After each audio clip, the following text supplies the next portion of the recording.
But I want to turn to more serious matters.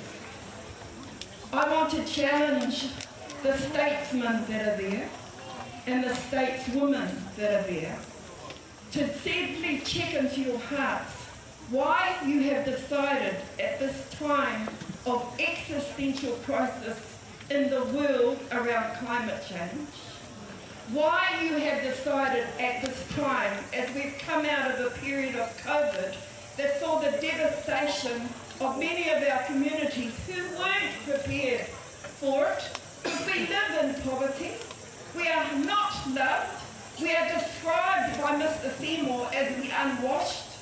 I wash every day, mate. It might be in cold water, but I wash every day. Who are described by those that try to say they represent us as those that should not have their first language, Te Reo Maori, honoured in this country. The first law of this country, tikanga Maori, taught in our law schools, played alongside the introduced common law of the Westminster systems that they have brought to us, and tried to belittle our ability to understand those that come with forked tongue and those that come with the peace and good government intent that Te Treaty o Waitangi forged in its very intimate writings. I want you to ask yourself why the first words in the treaty were actually ones about mindful kindness to Queen Victoria and her subjects. The mindful kindness of Ngā Hapu me ngā rangatira of this side of the equation to the fact that we had people coming, my father's people, who were poor, who were those unwashed and unloved, to try and find a new place in this society. And why you have decided that that mindful kindness of Queen Victoria that gave us different rights, not better rights, different rights, protection of our property rights that the capitalists amongst you are thinking about every day consuming with the avarice that feeds the baubles of your coffers if we look at how much money was donated to each of these parties in the last election.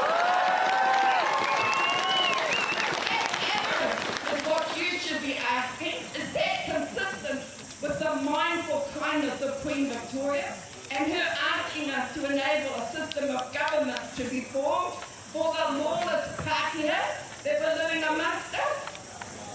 We were kind to take her offer. We provided the opportunity for that. We also used the opportunity to participate in that if we wanted to. And we forged the basis of a new nation, a new calling, which was a blueprint for the world. Look at all the colonial states that have been going around taking indigenous people's land, language, resources, and those indigenous peoples are now invisibilized. Or they're in Gaza, being bombed by Netanyahu and those that want to kill children of indigenous peoples.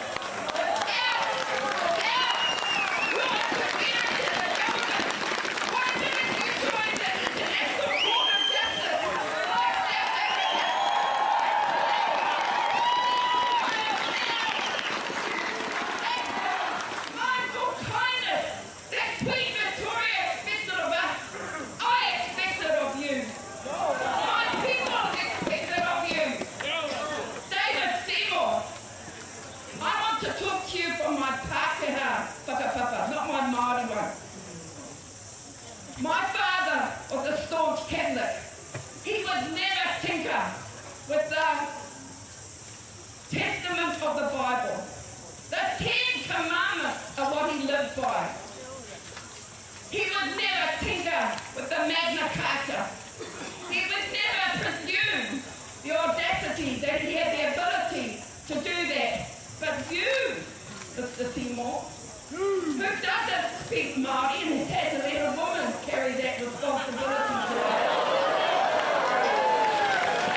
You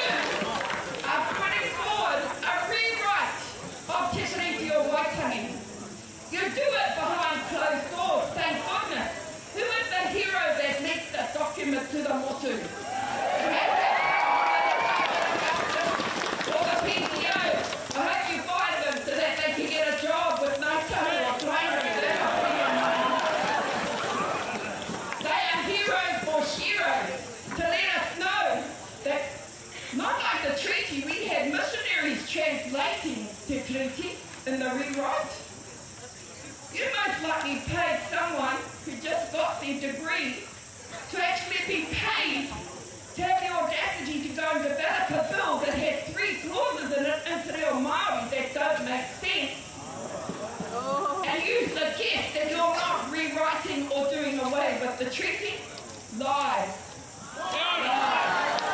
Your lies will be exposed. You're not off the hook, Prime Minister. You can't even let him do that. I actually have real respect for Winston. I think he only went in there to get in for power. Most men do that, you know, they want to be powerful. So why would someone who wants to be the leader of the nation permit the tail to wag the dog? He's 8% of the vote, or whatever he's got. I believe that the Maori were about 800,000 down. We're 20% of the vote. We demanded better care, and we should have been talked to before you allowed the tail to wag the dog.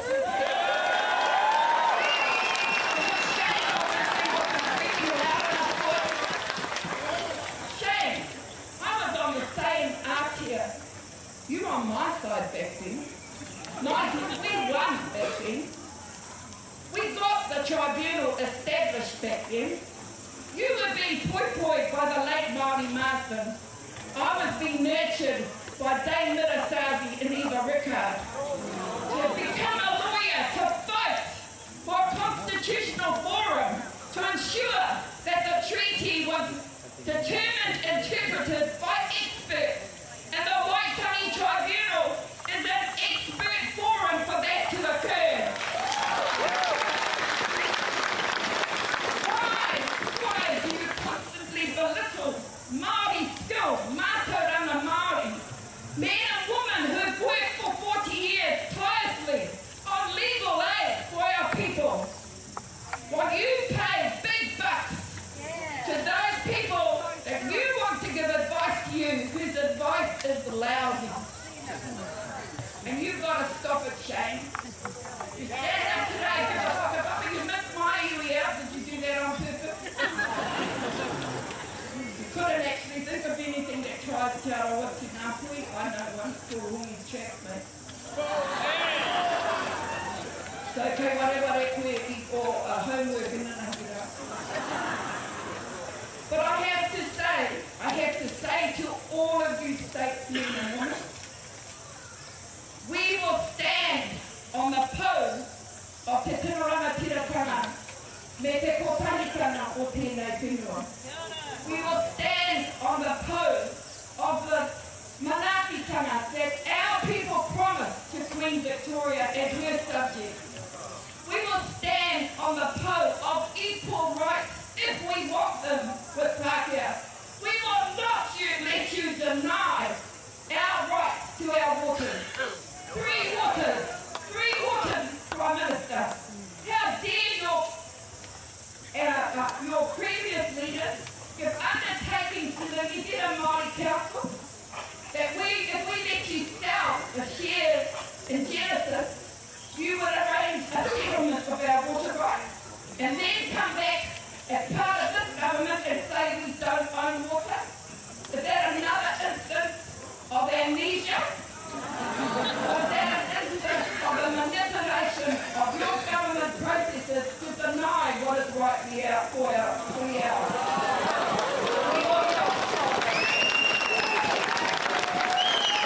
I could go on and say. We're talking about the real. We're talking about the unkindness.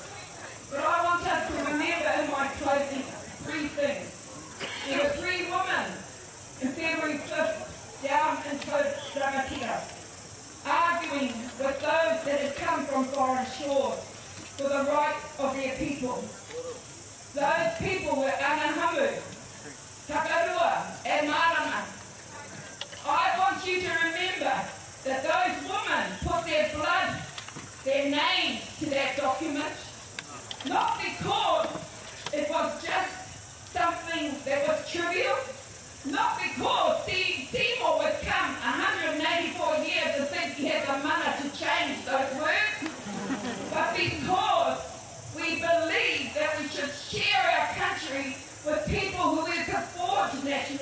32.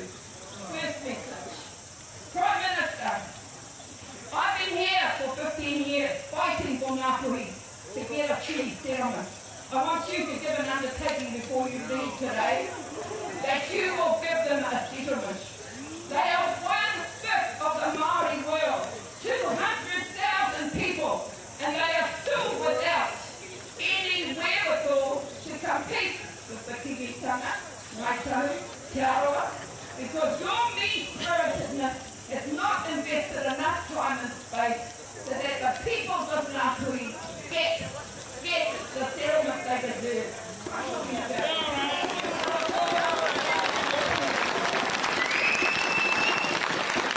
my last message was a really happy and sad occasion celebrating Ngā Tamatoa, but we also had Moana Jackson's kaumate yesterday.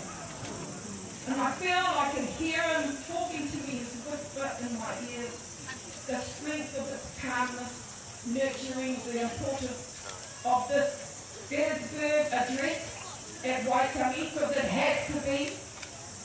But I want you all to know that no matter what you do, no matter what you say, we stand in the light of our ancestors.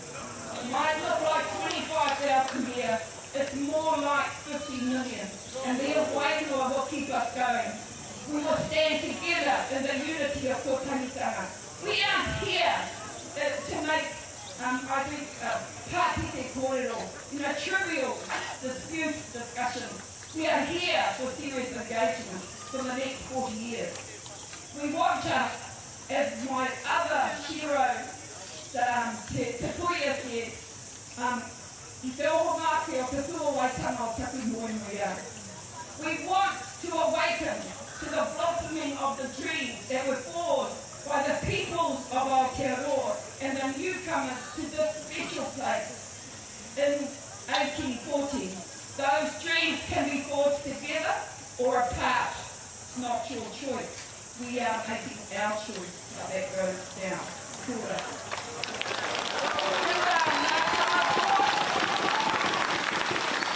I never even got up to the ground. Most time I was chest past at the bridge. Ben Dalton and those of you that have made today possible, it's one of the most wonderful moments for me as a treaty activist for 40 years. To be given the respect and to see our portfolio, our respect of those that carry the courage and the mantle of